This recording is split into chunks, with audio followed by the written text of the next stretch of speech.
Oke, tambah menarik saja apa yang Tambah seru ya. disampaikan oleh kedua pematerinya. Tadi ada kata kunci yang bisa saya ambil dari Pak Darmoko dan Ibu Nuni, bahwa politik itu satu dinamis. Ya. Kemudian yang kedua, kepentingan. Nah ini loh kepentingan. Terus berikutnya komunikasi politik. Nah, yang ingin saya garis bawahi itu gini, kepentingan. Apakah fenomena politik yang ada di Indonesia itu memang berusaha membawa kepentingan rakyat atau kepentingannya partai? Mohon kepada Guru coba. Siapa dulu nih? Saya mau Pak Darmoko Jenengan dulu. Ini dari Boleh, fenomena ya. masyarakat dulu. Iya, ini. Fenomena masyarakat. Ini termasuk PR-nya akademisi soalnya ya. Kita tanyakan ke akademisi dulu. Baik, jadi kalau bicara tentang politik yang tadi sudah dikasih clue-cluenya, kepentingan siapa sebenarnya yang lebih dominan? Kalau bicara tentang politik, kepentingan yang sama-sama memiliki visi itu pasti lebih dominan untuk mendapat tempat dalam gerbong politiknya. Tapi ada catatan, ketika hasil-hasil pertimbangan politik itu yang dievaluasi oleh partai, yang dalam ini kendaraannya pasti partai, nggak ada kendaraan lain selain parpol kan gitu. Kendaraannya parpol mengkalkulasi perhitungan-perhitungan politik, apa yang akan didapat, apa yang akan kompensasi yang harus diberikan, pertimbangan dampak apa, sampai elektabilitas apa, pasti semua sudah dipertimbangkan. Saya yakin, karena memang keberadaan partai itu sesuai dengan undang-undangnya, visinya ke sana, keberadaan lembaga itu. Nah, ketika posisi partai politik semacam itu, dia pertimbangannya banyak, hasil dari keputusan partai untuk membuat gerbong rangkaiannya dengan partai yang mana sebagai bentuk koalisi yang dalam hal ini adalah gabungan parpol yang akan diwujudkan, dia kedepannya pasangan ini menentukan positioningnya. Lebih lanjutnya lagi termasuk marketing politiknya. Jadi dia akan tahu nih positioning, kalau saya sudah punya relasi gerbong saya segini, sekian jumlahnya, besar kecil gitu kan, tanggung gitu kan, dia akan bisa menentukan positioning saya secara politik, kekuatannya ada di posisi sekian. Nah, kemampuan itu akan menentukan marketing politiknya. Kalau dirasa memang bahasanya nanti yang perlu dilawan kubu porosnya adalah kekuatannya kurang 10% gitu kan, maka marketing politik harus mencapai lebih dari 10% gitu. Jadi logika politik semacam itu artinya kalau di sini tadi pertanyaannya kembali ke awal, kepentingan siapa dominan, akan kembali kepada kajian-kajian kepentingan politik di masing-masing gerbong yang dipakai kendaraan. Itu kalau bicara pada perspektif keberadaan parpol. Tapi kalau bicara dalam sisi akademisi, itu menjadi PR orang-orang akademisi. Sebenarnya pendidikan politik itu kan haknya warga negara keseluruhan. Yang artinya kewajiban itu diberikan, salah satunya diskusi kita hari ini, itu memberikan pendidikan politik. Dan sekaligus parpol punya sebenarnya amanah untuk memberi pendidikan politik.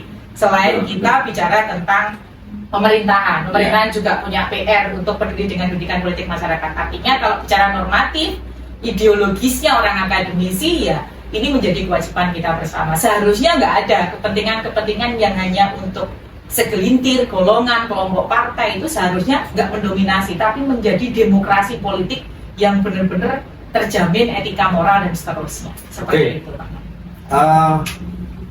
Demokrasi, etika moral, ya, atau di bahasa Inggrisnya moral etik, gitu ya.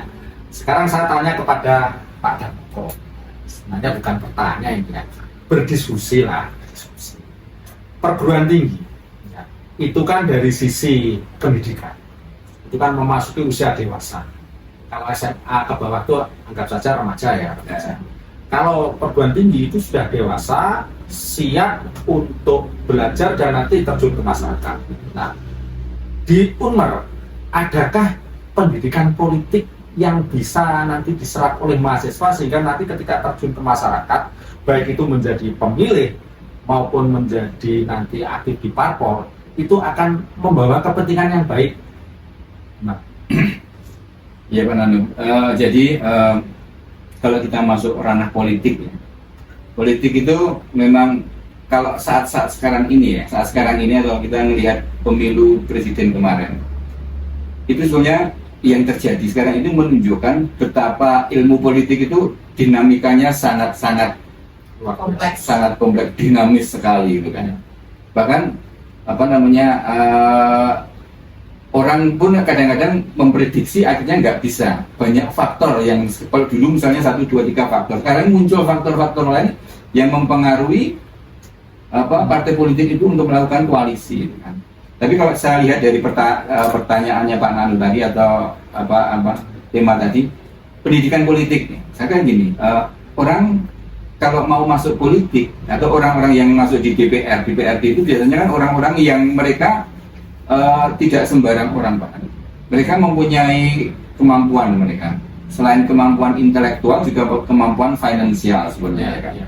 Kemampuan intelektual itu juga tidak hanya bisa diasah cuma di perguruan tinggi saja, cuma kuliah saja enggak, tapi mereka kurang kalau cuma hanya mengandalkan saya lulus ini kemudian saya akan menjadi terjun ke politik, enggak, kurang. Kalau politik itu harus ada leadership yang dibawa. Ya. Makanya itu biasanya orang-orang atau tokoh politik itu mereka mempunyai pengalaman organisasi yang sangat lama. Sejak dini, bahkan di SMA mereka udah berorganisasi, di perguruan tinggi mereka berorganisasi, bahkan organisasinya berjenjang mulai di tingkat kota atau perguruan tinggi, di tingkat wilayah provinsi atau bahkan di tingkat nasional, misalnya HMI, tingkat nasional, PMI atau Ansor atau apapun ya di tingkat nasional. Orang-orang yang mempunyai karakter-karakter kuat seperti itulah mereka yang sukses di politik karena mereka udah teruji mentalnya, teruji pengetahuannya, teruji pengetahuan kenegaraannya dan sebagainya. Oke. Kalau di perguruan tinggi, adakah sarana untuk belajar ini? Mungkin ada di kegiatan-kegiatan mahasiswaan gitu. Iya, kalau hampir semua perguruan tinggi kan mesti menyediakan organisasi-organisasi itu Pak Anam. Jadi BEM-DLM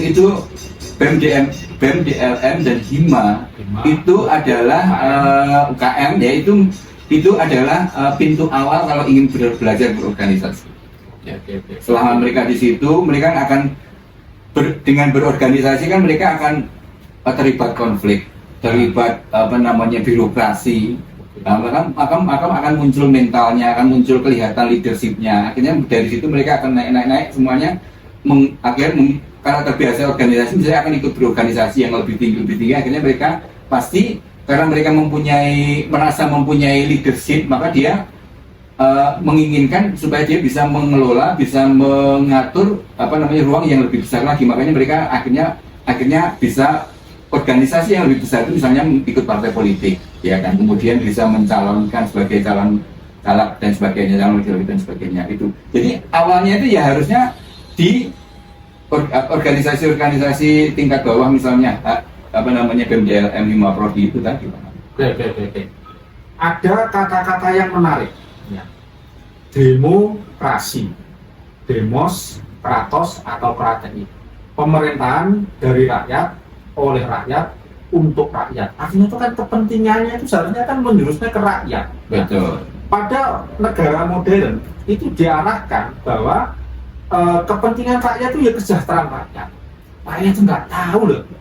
Apa itu istilahnya orang itu berbuat apa di atas, orang itu mengatur apa. Taunya itu apa? Yang penting sandang pangan, papan, pendidikan, kesehatan dan sarana kehidupan yang lain itu sejahtera. Yang penting sejahtera Pak Nur ya. Nah, sejahtera. Nah, coba saya akan mengutip kata-kata Aristoteles ya. Dalam teori klasik ya. Pengertian politik menurut Aristoteles itu adalah usaha yang ditempuh warga negara untuk mewujudkan kebaikan bersama. Nah, ini yang harusnya dibaca oleh orang-orang parpol.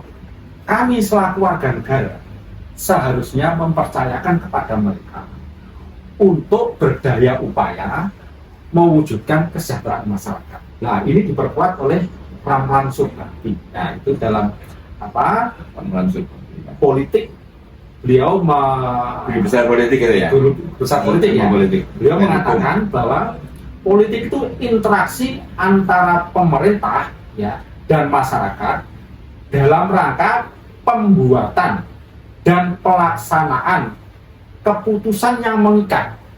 Nah, jadi pemerintah, rakyat, itu seharusnya berinteraksi untuk mewujudkan keputusan yang mengikat ya, tentang kebaikan bersama masyarakat.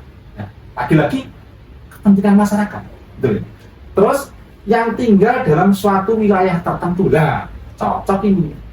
Kabupaten Madiun tinggal di wilayah Madiun. Ya. Nah, saatnya masyarakat Madiun itu berdaya upaya, berpartisipasi aktif, parpol juga demikian, mengedukasi masyarakat, perguruan tinggi juga demikian, pemerintah daerah juga demikian, kemudian ormas LSM juga demikian, semuanya mengedukasi masyarakat, jangan sampai kita membeli kucing dalam karung. Jadi memang orang-orang yang punya kapasitas yang harus kita pilih, yang punya track record baik, punya visi misi ke depan yang baik untuk kesejahteraan masyarakat. Kira-kira demikian. Yang terakhir, saya minta closing statement dari Bapak Ibu berdua. Silakan Pak Darmoko dulu. Oke Pak Nanu, kalau saya yang terkait dengan hasil polling saya ini, jadi kami menyadari bahwa polling ini masih jauh dari sempurna. Kenapa jauh dari sempurna? Karena sampel, ya kan, saya kira ini, sampel kita itu nggak ada 1%, ya, nggak ada 1%, makanya hasilnya ya seperti ini. Tapi ini pun merupakan upaya kami untuk istilahnya menampilkan ini loh aspirasi masyarakat. Ya, mudah-mudahan ini bisa menjadi pertimbangan pula bagi partai politik. Oh ternyata yang udah dikumpulkan Unmer walaupun nggak ada 1% itu seperti itu loh, gitu kan, menjadi pertimbangan gitu. Jadi jauh dari sempurna Pak, kurang 1% gitu. Meskipun jauh dari sempurna, insya Allah tetap menjadi rujukan. Betul, insya Allah gitu. Satu itu ya. Ya. Yang kedua, masih dalam metodologi kami tadi, kami dengan menggunakan instrumen Google Form itu tidak bisa mengendalikan viral. Kan sekarang ini zaman sekarang itu begitu Google Form kasihkan ke WhatsApp kan viral.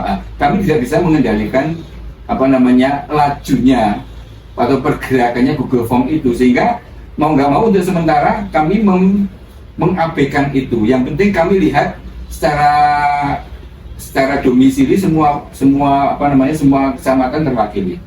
Itu dulu Pak. Jadi memang ini masih jauh dari sempurna. Kalau kita merujuk penelitian yang benar-benar penelitian di Amerika itu, malah kita harus bersurat ya, surat, kemudian dikembalikan surat, atau kalau pertama wawancara ya betul-betul wawancara gitu, sehingga jelas yang menjadi responden ini jelas betul-betul orang-orang tertentu yang sudah disiapkan sebelumnya. Oke Pak Nanu, dari saya seperti itu saja. Jadi mohon supaya hasil ini boleh dijadikan rujukan, tapi boleh juga diabaikan karena memang kenyataannya seperti ini. Kami hanya ingin menampilkan ini loh hasil yang kemarin kita udah memulai. Sekarang kita melakukan laporan atau melaporkan hasil yang telah kita lakukan. Oke. Insya Allah tetap dijadikan rujukan. Berikutnya Bu Nuni, silakan. Oke. Closing ya. Ya. Dalam berpolitik di masyarakat itu, dari proses yang didiskusikan hari ini ataupun kita belajar yang lebih luas secara nasional maupun global, ini sejatinya adalah proses yang namanya autopoiesis politik dalam akademisi. Artinya apa? Masyarakat yang bisa berhadapan untuk menghasilkan pemimpin yang baik sesuai dengan filosofi para tokoh-tokoh politik yang menginginkan demokrasi untuk kebaikan bersama, itu ada 4 hal. Di mana hal yang pertama ditentukan oleh elemen-elemen prosesnya. Artinya kecerdasan politik masyarakat dimulai dari di elemen-elemen itu kita sama-sama peduli tentang politik untuk kebaikan bersama. Yang kedua, pada elemen reorganisasinya. Reorganisasi itu berlaku di semua lini, bukan notabene hanya bicara di parpol saja, tapi di masyarakat. Ketika kita bersosialisasi, ketika kita berinteraksi, berdiskusi, ada sebuah reorganisasi politik yang ditularkan juga baik. Kalau sampai yang menularkan, yang ditularkan tidak baik, itu akan menjadi sebuah proses berkelanjutan bahwa politik tidak akan mengarah sesuai dengan keinginan kebaikan bersama. Elemen ketiga adalah namanya referensial. Referensial itu punya referensi. Apa yang dikatakan lazimnya masyarakat, kita harus tahu rekam jejak tokoh politik.